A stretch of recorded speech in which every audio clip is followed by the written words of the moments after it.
তথ্যের একটা গরমিল সবসময় আমাদের দেশে থাকে, বিশেষ করে যেসব খাতের সঙ্গে সরকার জড়িত থাকে এরকম ক্ষেত্রে, তখন আমরা প্রপার তথ্য পাই না। কিন্তু তারপরেও সরকারের তরফ থেকে একটা সামান্যতম জবাবদিহিতার নমুনা হচ্ছে যে আমরা জনগণকে তথ্য দিয়ে যাব। সেই ঘাটতিটাও যখন স্পষ্ট হয়ে ওঠে যে প্রপার তথ্য যখন আমরা পাই না, তখন কিন্তু মানুষ বুঝতে পারে না যে কি হচ্ছে। আজকে যেমন আমরা বলছি পত্রপত্রিকায় দেখা যাচ্ছে 450 জন, 451 জন, কিন্তু প্রকৃতপক্ষে আমি সাংবাদিক হিসেবে জানি যে আমাদের বন্ধুরা আছেন যে আপনি যদি সরকারি তালিকায় জয়পুরহাট জেলায় আক্রান্তের সংখ্যা হচ্ছে 500, মৃতের সংখ্যা 50, কিন্তু আপনি যখন নিজে জয়পুরহাটে যাবেন বা সেখানে খোঁজ নিয়ে দেখবেন আক্রান্ত 500 না, আসলে আক্রান্ত 2000 এবং মৃতের সংখ্যা 50-এর জায়গায় আছে হয়তো 200। এরকম একটা বড় ঘাটতি আমাদের তথ্যের ক্ষেত্রে আছে, এবং তথ্যের ঘাটতি যেখানেই তৈরি হবে সেখানেই কিন্তু পুরো সিস্টেমটা কলাপস করে। মানে আমার সাংবাদিকতা জীবনের অভিজ্ঞতা থেকে আমি দেখেছি যে তথ্যের ঘাটতিটা আমাদেরকে একটা বড় রকমের বিপদের মধ্যে ফেলেছে। আর দ্বিতীয় যেই গুরুত্বপূর্ণ কথাটা আমি বলতে চাই, এখানে আপনারা লিখেছেন যে ইত্যাদি ইত্যাদি জবাবদিহিতা, ন্যায় বিচার ও জরুরি জনস্বাস্থ্য পদক্ষেপ। অনেকে আবু সাইদ খান বলেছেন তিনি মনে করেন যে এগুলি মৃত্যু নয়, হত্যাকাণ্ড, তিনি তার বিচার দাবি করেছেন, আরো অনেকে বলেছেন। এখন অপরাধ যদি একটা ঘটে তখন না ন্যায় বিচারের প্রশ্ন আসে। এই যে মৃত্যুগুলো ঘটছে অথবা আমাদের অনেকের ভাষায় হত্যাকাণ্ডগুলো ঘটছে, এগুলোকে কি অপরাধের আওতায় ফেলতে পারি আমরা? তারা কি স্বীকার করবেন কেউ যে এই ঘটনাগুলো অপরাধ পর্যায়ে ঘটছে? তা তো না। আবারও পুরনো বক্তব্যের রেফারেন্স দিতে হয়। মাসুদ কামাল বলেছেন যে এক সরকার আরেক সরকারের উপরে দোষ চাপায়, সব দোষ আওয়ামী লীগের উপরে দিতে পারলে ভালো। কিন্তু এটা আওয়ামী লীগ, বিএনপি বা ইউনূস সাহেবের বিষয় না। বাংলাদেশের রাজনীতিতে, বাংলাদেশের সরকারে সবসময় যেই সরকার ক্ষমতায় থাকে তারা নির্দোষ, তারা কখনোই কোনো দোষ করে না। সেই সরকারের যখন পতন হয়, সেটা 2 বছর পরে হোক, 5 বছর পরে হোক বা 25 বছর পরে হোক, তখন ওই সরকারের পুরনো দোষগুলো সব বের হয়। যতক্ষণ তারা চেয়ারে বসে থাকে ততক্ষণ তারা নির্দোষ, তারা ফেরেশতা, তাদের কোনো অপরাধ থাকে না। কিন্তু আসলে কি তাই? সরকারের দায়িত্ব হচ্ছে উদর পিণ্ডি বুধর ঘাড়ে চাপানো, এটাই আমরা দেখে আসছি। মানে আমি তো অন্তত 30-35 বছর ধরে সাংবাদিকতা করছি, সবসময় দেখছি যে আগের সরকার এই করেছে, আগের সরকারের এই ব্যর্থতা, এই। তো হামের এই অনুষ্ঠানে আসতে হবে বলে আমাকে একটু মানে সাংবাদিকতার অভিজ্ঞতার কারণে একটু খোঁজ খবর করলাম। পত্রপত্রিকায় যা লেখা হচ্ছে, ছাপা হচ্ছে, টেলিভিশনের টক শোতে যা বলা হচ্ছে, এর বাইরে কি আছে সেটা একটু বোঝার চেষ্টা করলাম। হয়তো একটু অনেকের কাছে বিরক্তিকর মনে হতে পারে। আমি দেখলাম যে আসলে ঘটনাটার শুরুটা কিন্তু হঠাৎ করে আজকে হয়নি। মার্চ মাসে দেশে শুরু হয়েছে হামের প্রাদুর্ভাব।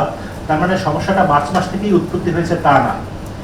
আমাদের সকলের মনে আছে যে একটা সময় আরো 20-30-40 বছর আগেও বাংলাদেশে শিশুদেরকে টিকা দেওয়ার ব্যাপারে ইপিআই, যে জাতীয় টিকাদান কর্মসূচি, সম্প্রসারিত টিকাদান কর্মসূচি বোধহয় এটার নাম, এটার প্রচুর ক্যাম্পেইন ছিল, প্রচুর বিজ্ঞাপন ছিল, এবং বাড়িতে, হাসপাতালে, স্কুলে, বাসের পেছনে, ট্যাক্সির পেছনে, বেবি ট্যাক্সির পেছনে একটা স্টিকার লাগানো থাকতো, গোল চিহ্ন দেওয়া, এবং সেখানে একটা বাচ্চার ছবি এবং লেখা থাকতো যে আপনার শিশুকে টিকা দিন। আমি কিন্তু গত 8-10 বছরে এই স্টিকার কোথাও দেখেছি বলে আমার মনে পড়ছে না। এখন আমি দেখি বাসের পেছনে লেখা আপনার শিশুকে মাদ্রাসায় পাঠান। আরো অনেক কিছু থাকে, এটি সিগনিফিকেন্টলি বললাম। স্কুলে পাঠানো ছিল আগে, কিন্তু এখন স্কুলের বদলে মাদ্রাসা জায়গা করে নিয়েছে। একটু আগে কেউ একজন, মাসুদ ভাই বোধহয় বলছিলেন যে আমাদের দেশের ধর্মীয় অনুভূতিকে ব্যবহার করে অনেকে বলার চেষ্টা করেন যে না না, এইসব টিকা এগুলি পানি, এগুলি দিলে গুনাহ হবে, এগুলি দিলে কিছু হবে না, এগুলি দেওয়া যাবে না। এবং ঘুরে ফিরে ওই একটা জায়গায় আসতে হয় যে আমরা জানি যে শিশুকে টিকা দিতে হয় জন্মের পর থেকে প্রথম 6 মাসের মধ্যে বা 5 মাসের মধ্যে বা 9 মাসের মধ্যে।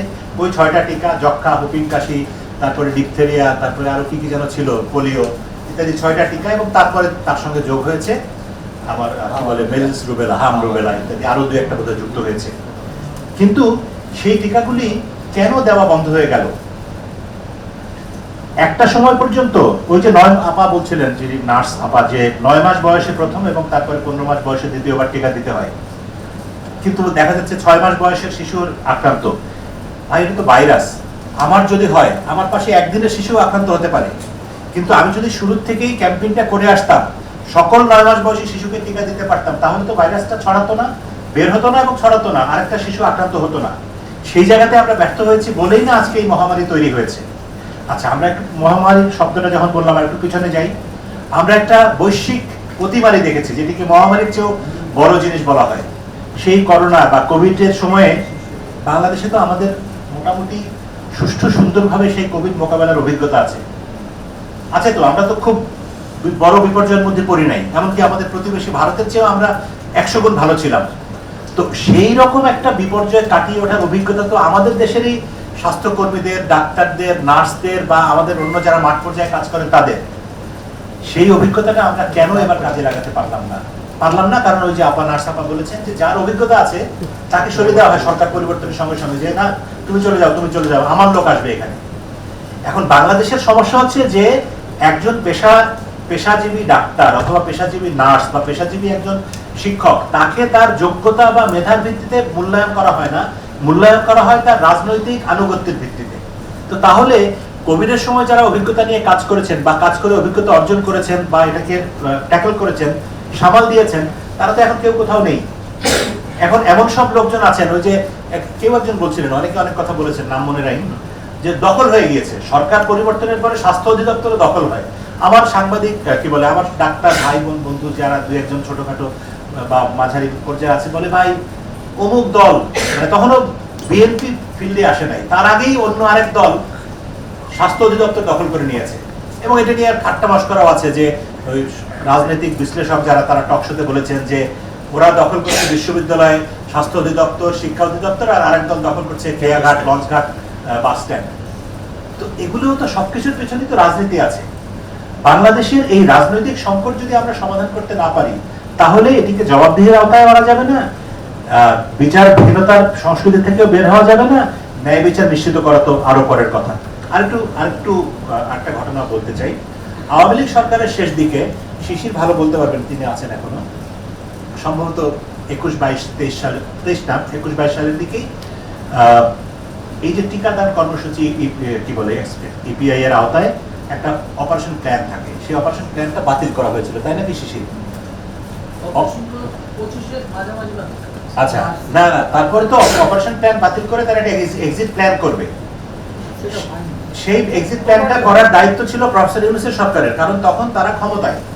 প্রফেসর ইউনূসের সরকার সেই অপারেশন প্ল্যান বাতিল করার পরে এক্সিট প্ল্যান করে নাই এবং টিকা দেওয়ার কাজটাও করে নাই। তো এখন আপনি বিএনপিকে দোষারোপ করতে পারেন, আওয়ামী লীগকে দোষারোপ করতে পারেন, কিন্তু আমি কি দেখতে পাচ্ছি যে আমার জাস্ট 9 মাস বয়সের বাচ্চাদেরকে যদি টিকা দেওয়া হতো, বা আমরা যদি ধরেন আওয়ামী লীগের পতন হয়েছে 2024-এর আগস্টে, 2024-এর জানুয়ারিতে যে শিশুটা জন্ম নিয়েছে তার 2024-এর সেপ্টেম্বরে তার টিকা দেওয়ার কথা, সেই টিকা তো দিল্লি থেকে শেখ হাসিনা এসে দিয়ে যাবেন না, ইউনূসকেই দিতে হবে বা ইউনূস সরকারের প্রশাসনকেই দিতে হবে, তারা তো সেটি দেন নাই। এবং তারপর থেকে শুরু করে আজকে পর্যন্ত এই দায় আমি মনে করি ব্যক্তিগতভাবে যে অন্য অনেকেরই দায় আছে, বর্তমান সরকারের দায় আছে, তার আগের সরকারের দায় আছে। যেমন ওই যে একটা বড় অপরাধ ঘটলে তার পরিকল্পনাকারী থাকে, অমুক থাকে, তমুক থাকে, কিন্তু মূল খুনটা কে করেছে, মাথায় বাড়িটা কে মেরেছে বা গুলিটা কে করেছে, সেই তো প্রধান আসামি। তো এইখানে যদি কোনো অপরাধ হয়ে থাকে, আমার বিচারে এই মৃত্যুগুলিকে আবু সাইদ খানের ভাষায় যদি আমরা হত্যাকাণ্ড বলি, এই হত্যার প্রধান ব্যক্তি, হত্যাকারী হিসেবে নিঃসন্দেহে প্রফেসর ইউনূস, এটাতে আমার কোনো বিন্দুমাত্র সন্দেহ নাই। এখন হ্যাঁ, আমার কথায় তো এটি হবে না, এটি নিয়ে তদন্ত হওয়া দরকার। যেই কথা পূর্ববর্তী বক্তারা অনেকে বলেছেন যে কেন আমরা সময় মতো টিকা কিনলাম না, অথবা যেই টিকা কেনা ছিল সেই টিকা কেন আমরা বিতরণ করলাম না। শিশির বলছিলেন ইউনিসেফ বলেছে, অমুক বলেছে যে মহামারী হতে পারে, কেন আমরা, ওরা বলার পরেও শিশির বলল জানলে আমি কেন জানবো না, আমি জানলে স্বাস্থ্য অধিদপ্তর কেন জানবে না। ওই যে আমার বন্ধু এখানে শিক্ষক ছিলেন, জাহাঙ্গীরনগরে চলে গেলেন, উনি বলছিলেন যে বারবার উনি হাসপাতালে যান, একটা সমস্যা দেখেন, সমন্বয়হীনতা দেখেন, উনি স্বাস্থ্য মন্ত্রণালয়ের সচিবকে বা মহাপরিচালককে ফোন করেন। ফোন করার পরে কি ব্যবস্থা হলো সেটি উনি থাকলে আমি জিজ্ঞেস করতাম, উনি নাই, চলে গিয়েছেন। আমি যদি একটা প্রশ্ন করে কোনো উত্তর না পাই, তাহলে সেই প্রশ্ন করা অবান্তর। আমি একটা হাসপাতালে গিয়ে একটা বৈষম্য দেখলাম, একটা সংকট দেখলাম, একটা সমস্যা দেখলাম, সেটি আমি ফোন করে মন্ত্রীকে জানালাম, সমাধান না হলে তো আমার কোনো লাভ নাই, আমার তো সমাধানটা করতে হবে। তো আমরা সেই সমাধানের রাস্তায় যাচ্ছি না। আজকের এই আলোচনা থেকেও আমি মনে করি যে ওই একদম শুরুতে শিশিরই বোধহয় বলছিলেন যে এখানে স্বাস্থ্য অধিদপ্তরের লোক, স্বাস্থ্য মন্ত্রণালয়ের লোক, ইউনিসেফের লোক থাকলে ভালো হতো। কারণ আমরা তো আসলে টেবিলের অপর পাশের লোক, সবাই এক পক্ষ, যে আমরা ভিকটিমের পক্ষে, রোগীদের পক্ষে বা শিশুদের পক্ষে কথা বলছি।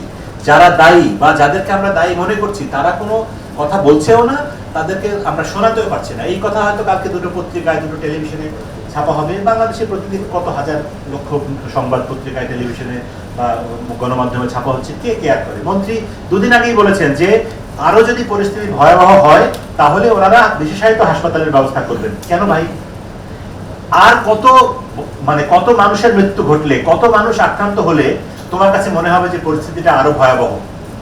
তোমার নিজের সন্তান, আমি কি বলবো, দুঃখিত এই কথা বলতে চাই না, আমার নিজের সন্তান মরলে পরে আমার হুঁশ হবে যে না, আসলেই একটা সমস্যা হয়েছে। যতক্ষণ পর্যন্ত আমার সন্তান না মরবে ততক্ষণ পর্যন্ত আমি এটাকে সংকট মনে করবো না। তো স্বাস্থ্যমন্ত্রীর বক্তব্য শুনে তো তাই মনে হয়। তো যাই হোক, বেশি কথা আমি বলতে চাই না। মূল কথা হচ্ছে, আমার এই জায়গাটাতে যে জবাবদিহিতার আওতায় আনতে হলে আপনাকে স্বীকার করাতে হবে যে যেই ঘটনাগুলো ঘটছে এগুলো স্বাভাবিক ঘটনা না, এগুলো মৃত্যু এবং অবহেলাজনিত মৃত্যু। অবহেলাটা কার সেটি তদন্ত করে, বিচার বিভাগীয় হোক, অন্য বিভাগীয় হোক, একটা তদন্ত কমিটি করে সেটির জন্য দায়ী ব্যক্তিদেরকে আইনের আওতায় আনতে হবে। যদি আইন না থাকে আপনারা যান সংসদের আইনমন্ত্রীর কাছে, আইন সংশোধন করার ব্যবস্থা করেন। তারপরে হলেও এদেরকে বিচারের আওতায় আনতে হবে। যদি না হয় তাহলে আজকে হামে শিশু মারা যাচ্ছে, কালকে আবার দেখবেন পোলিও ফিরে এসছে বাংলাদেশে, আবার বাচ্চারা পা এরকম করে হাঁটা শুরু করবে। পোলিও আমরা ভুলে গিয়েছিলাম, আবার যে আসবে না আমি তো সেই নিশ্চয়তা দিতে পারি না। বা আমার তো মনে হয় যে পোলিও, হুপিং কাশি, ডিপথেরিয়া, যে টিকাগুলো আমরা আমাদের সন্তানদেরকে ছোটবেলায় দিতাম বা দেখতাম, সেগুলো তো কিছুই নাই এখন। সেগুলো যাতে ফিরে না আসে সেজন্য ওই আইনগত কাঠামো যদি আমরা ঠিক করতে না পারি, শুধুমাত্র রাষ্ট্র কাঠামো সংস্কারের বড় বড় গল্প বলে আর কবর থেকে লাশ কুড়িয়ে দেশের সংস্কার করা যাবে না।